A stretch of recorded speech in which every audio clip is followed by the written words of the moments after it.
मौसम गर्मा में शहद का इस्तेमाल कैसा है? अक्सर लोगों का ख्याल है कि शहद गर्म होता है और इसलिए सर्दियों में ही इस्तेमाल करना चाहिए और गर्मियों में इस्तेमाल नहीं करना चाहिए। हालांकि ये बात बिल्कुल गलत है, क्योंकि अगर ऐसा होता तो कुरान पाक में इसको आम हुक्म में शफा ना कहा जाता, बल्कि साथ में सर्दियों का भी जिक्र होता और हदीस में इसको सिर्फ सर्दियों में चाटने का जिक्र होता। इसलिए आप बिला झिझक गर्मियों में शहद का इस्तेमाल कर सकते हैं और अपने बच्चों को भी दे सकते हैं। गर्मियों में आप गर्मी से बचने के लिए शहद को मुख्तलिफ तरीक़ों से इस्तेमाल कर सकते हैं।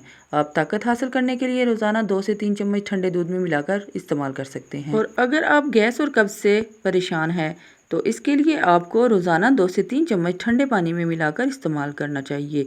ये आप निहार मुँह भी इस्तेमाल कर सकते हैं और इसके अलावा आप दिन में किसी भी वक्त इस्तेमाल कर सकते हैं। अगर आपके पास मेहमान आ जाएं या दिन भर के सख्त कामों की वजह से थकावट हो गई है तो शहद का शरबत बनाकर पिएं।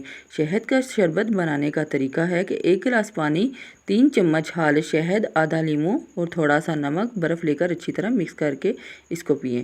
इंशाल्लाह सारी थकावट दूर हो जाएगी। गर्मियों में इससे बेहतर शरबत कोई नहीं हो सकता। शहद आंखों की बीनाई को भी बेहतर बनाता है और इससे बीमारियों से लड़ने में भी मदद मिलती है। ये वज़न कम करने में भी मौसर है। इसके इस्तेमाल से जिस्म में डिटॉक्स हो जाता है और गर्मियों में शहद का इस्तेमाल हीट स्ट्रोक को भी कम करता है।